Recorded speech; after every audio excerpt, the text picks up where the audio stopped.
Okay, well, as I said at the start here, we're beginning this new study this evening on the Book of Job.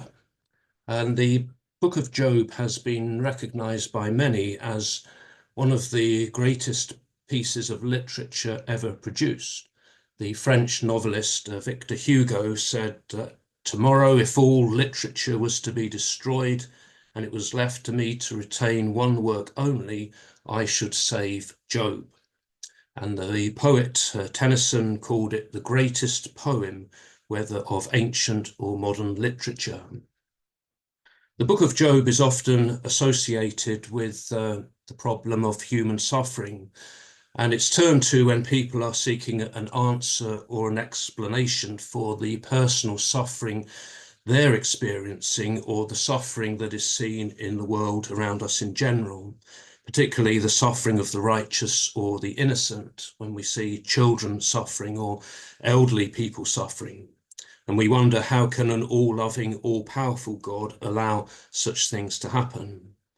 And yet, having read the book, people come away from it confused, disappointed, or bewildered, that their questions have not been answered. And perhaps that's because the purpose of the book is not to provide an answer to our questions about suffering, but rather to encourage us to trust in the wisdom of God, whatever our circumstances may be.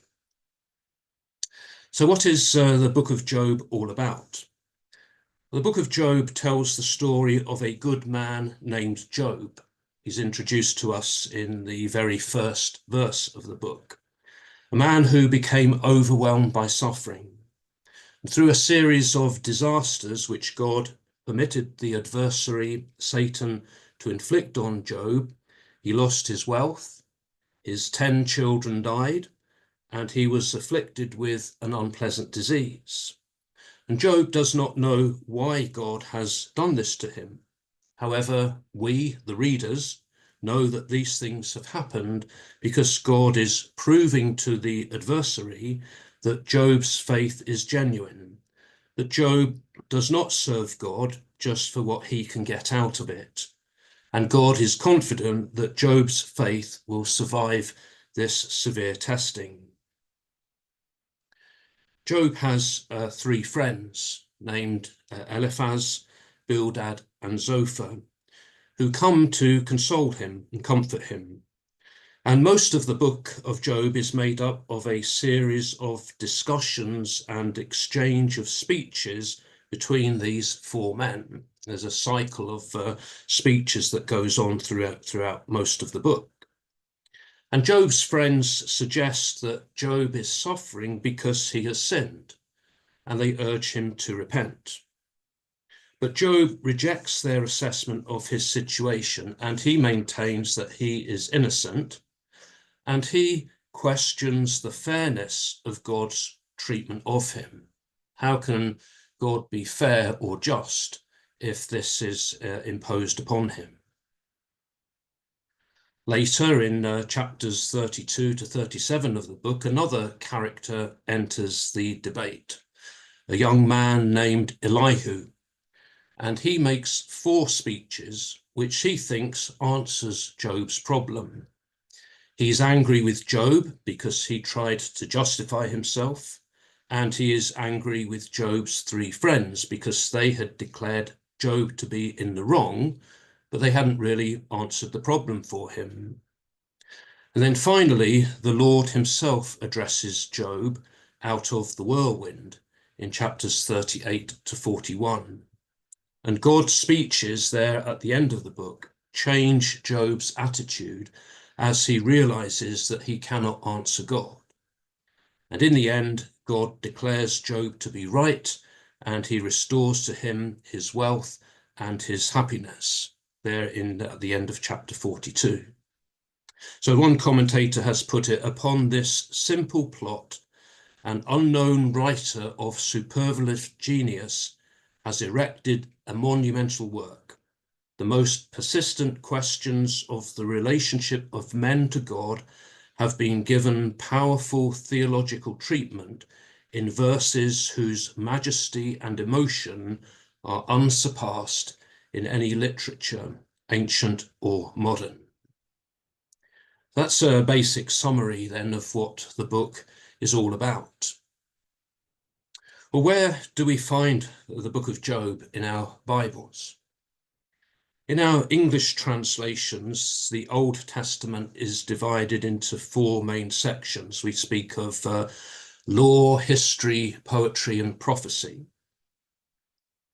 And the book of Job is the first book that's included in the third section there, the section of poetry. And those five books in that section are Job, starts with Job, and then we have Psalms, Proverbs, Ecclesiastes, and Song of Solomon. This is the section we refer to as poetry. The Hebrew Bible, though, is divided differently. The Hebrew Bible is divided into three main sections: in law, section of law, of prophecy, and then writings. And it's in this third division, the writings, or in Hebrew it's ketuvim, that the book of Job is to be found. And the names and the order of these books, of the writings, are we have Psalms, Proverbs, and Job, which collectively are referred to as the book of truth. Job is either the second or the third of those. So in some arrangements it's Psalms, Job, and then Proverbs, or some Psalms, Proverbs, and Job. And then there's the Song of Songs, or Song of Solomon, Ruth, Lamentations, Ecclesiastes, and Esther. And those books are collectively referred to as the five scrolls. And then we have Daniel, book of Daniel, the book of Ezra and Nehemiah, which is regarded as being one book, and the book of Chronicles, First and Second Chronicles, regarded as one book. And these are the final books in the Hebrew Bible, and they're books of historical narrative texts, really. So Job then is found in this section, the section of the writings here. Now, what is the literary genre of the book of Job? What type of literature are we looking at here? Well, in everyday life, we are aware of different genres or types of literature, and we read each type differently. If you go into a bookshop, the shelves are divided up into different categories. There's a main section of fiction, which may be subdivided into shelves of crime novels or science fiction, fantasy, horror, romantic fiction, classical authors such as Charles Dickens or Jane Austen, a section of poetry and drama, perhaps. And then there's another main section in the bookshop of non-fiction books. So there we would find things like biographies, history, which again may be subdivided into British history and European history and world history, or history according to the ages, of modern history or ancient history. Travel books, books about different parts of the world. Cookery books and reference books such as dictionaries or encyclopedias, perhaps books about film or science. And we recognize that we use these books differently, that they have a different characteristic to them. So you don't read a cookery book in the same way that you read a crime novel. And in a similar way, the Bible is like that. The Bible is a library of books of different genres. So within the Bible itself, we have texts which deal with history, we have law, we have poetry, we have parables, we have songs, such as the Psalms, letters, as we find in the New Testament, books of prophecy, and books of wisdom. So we need to be aware of the type of literature that we are reading, that we're looking at, and we read and we interpret according to the genre. And also to be aware that different genres can exist within one book. So for example, if you take the book of Isaiah, Within the book of Isaiah, you will find some chapters dealing with history, some historical events. You'll find some poetry in Isaiah, and you'll find some prophecy as well. So different genres can be found within the different books themselves. So where does the book of Job fit in with all of this? Well, the book of Job is classified in the genre of what's known as wisdom literature. And apart from the beginning and the ending of the book, which are in prose form, most of the book is written in poetry. The books of Proverbs and Ecclesiastes are also classified as wisdom literature, as are some of the Psalms. For example, Psalm 1 is regarded as a wisdom psalm, as is Psalm 19 and Psalm 119. And this type of literature, this wisdom literature, is something that offers some practical, wise advice for living life successfully. And it may be presented in the form of short proverbs, as we find in the book of Proverbs. If you read through there, you find these short sayings that make these sort of generalized statements about wise things to do, how to deal with things in life. Or this type of literature is used for discussing the problems that may arise in life and the meaning of life. What is life all about? And that's the sort of thing that we find in the book of Ecclesiastes, where the writer is trying to make sense of what's going on in the world around him. And also in the book of Job, it deals with these sorts of issues, that how do you deal with the problems of life? So it's important for us to understand the type of literature that Job is, and that we don't read all types of literature in the same way. That the book of Job is predominantly this wisdom literature, but it's written in the form of poetry. It's a poetic book. So who wrote the book of Job, and when was it written? So although it is called the book of Job, and Job is a key character in the book, there's nothing in the book itself to indicate who actually wrote it. It is anonymous. Various suggestions have been made as to who might have written it. Job himself is suggested, Elihu, one of his friends, Moses, Solomon, Isaiah. Various other names have been put forward. But really, it's not possible to say who the author was. Anyone who makes a suggestion is really just guessing, because we simply don't know who wrote it. It is also difficult to say when it was written, and suggestions range from any time between the time of Moses and the time of Ezra, which is the period after the Jews returned from their exile, which really basically covers the whole period of the Old Testament. So it's not clear exactly when it was written during that long period of time. And the book itself contains no references to any historical events or any historical characters, and no references to any of the institutions such as the law of Moses or the monarchy, no mention of any kings like Solomon or David, no mention of the temple or the tabernacle, no mention of the priesthood of Aaron, things which might help us in dating the book. They are absent, so we can't date the book with any certainty either. So we don't know who wrote it, and we don't know when it was written. But what about the setting of the book? When was it set? The book contains some place names that may help us to identify where these events are set. From chapter 1 and verse 1, we learn that Job came from the land of Uz. The book begins, there was a man in the land of Uz named Job. Well, where is Uz? We don't really know. His friends, we're told when we meet his friends, They came from various places named Teman, Shua, and Neymar. Uz is mentioned in Lamentations chapter 4, verse 21 in connection with Edom.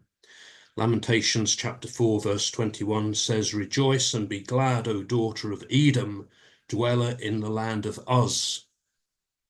And Edom was the region to the south of the Dead Sea, sort of southeast of the Dead Sea. As you can hopefully see on the map there, that sort of purple color down in the south. So one common suggestion is that the events of the book are set in that region.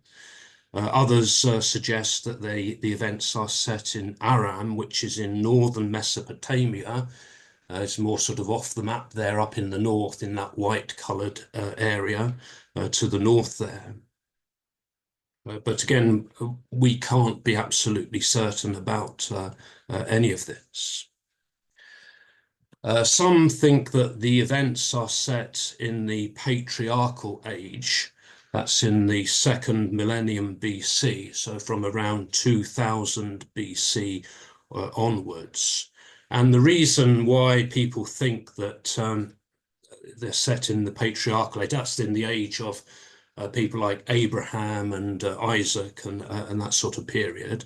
The reason people suggest that is because we find Job offering sacrifices.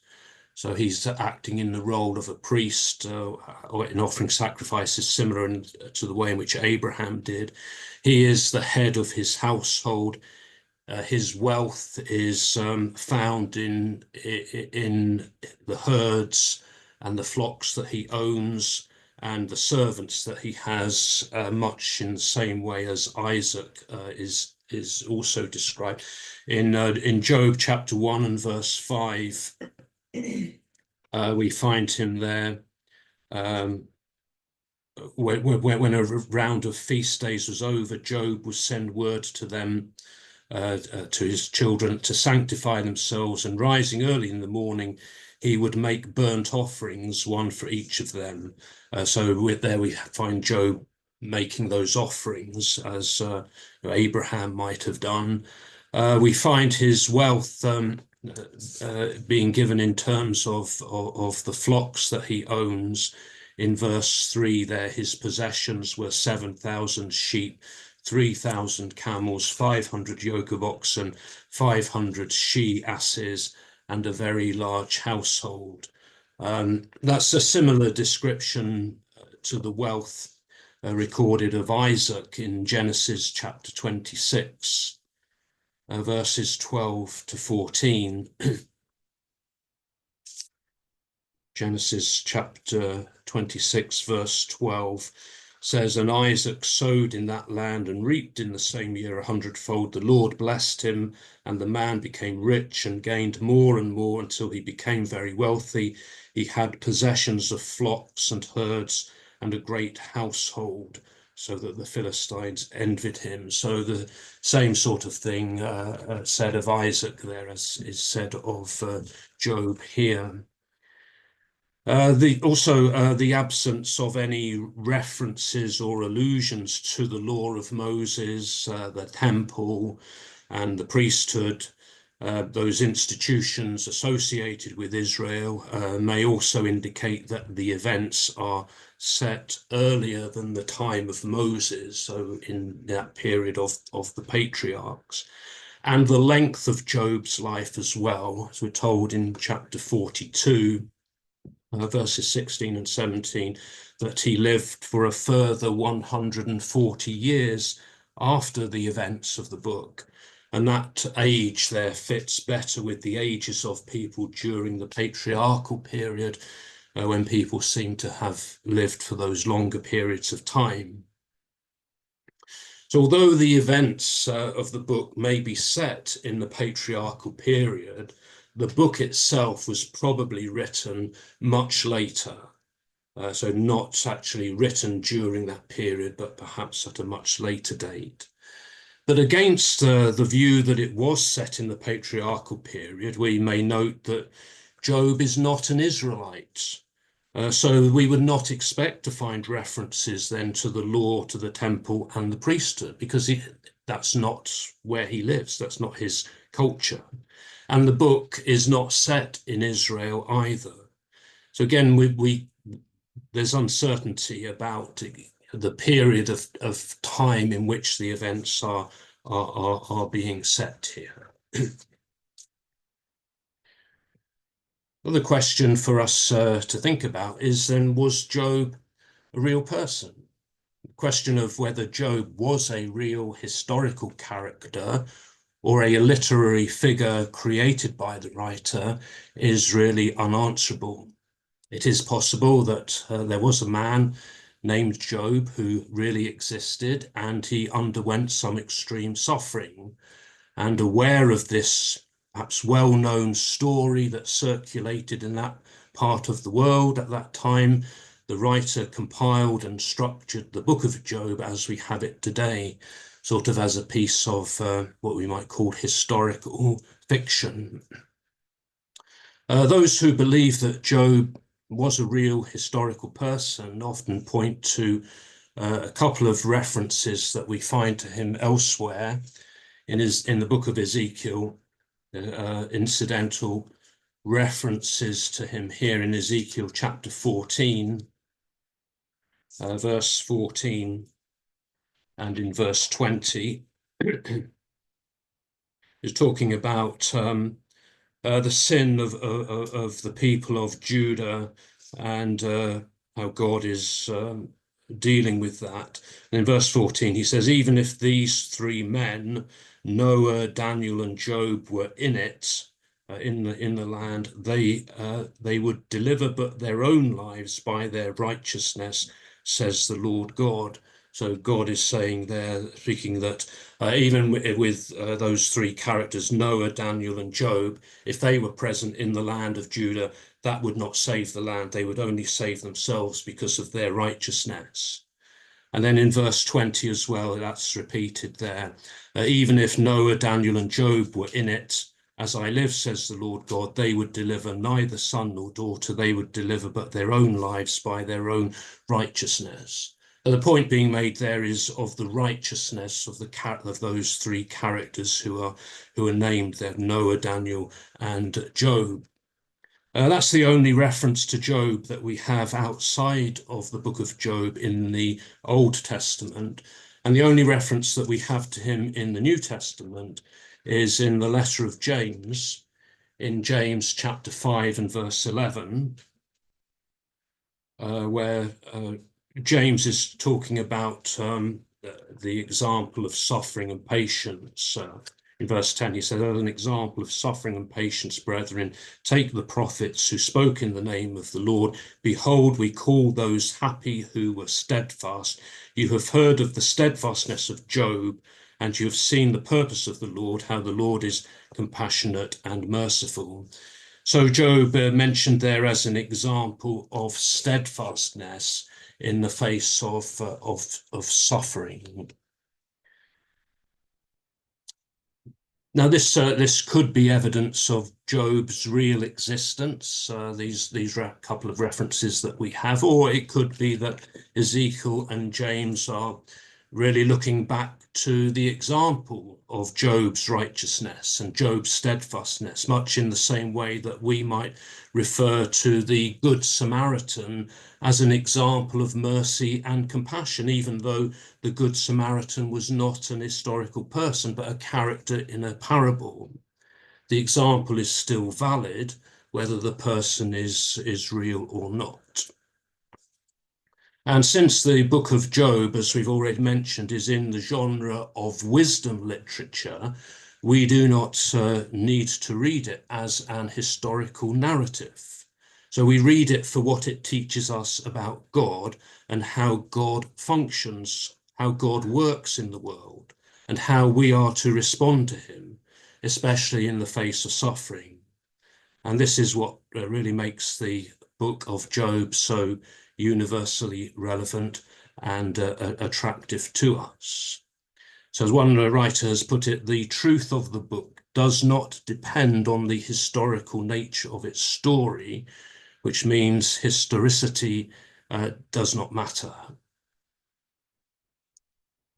How then might the book of Job be helpful for us today? The book deals with the issue of human suffering. Is suffering the punishment or the result of personal sin, as Job's friends thought it was? How should we respond to suffering? Should we accuse God of being unjust or unfair, as Job did? Why do good or innocent people like Job suffer?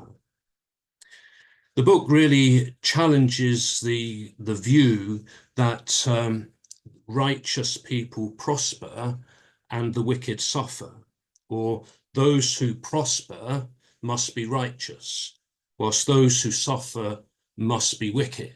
This is what's known as the retribution principle.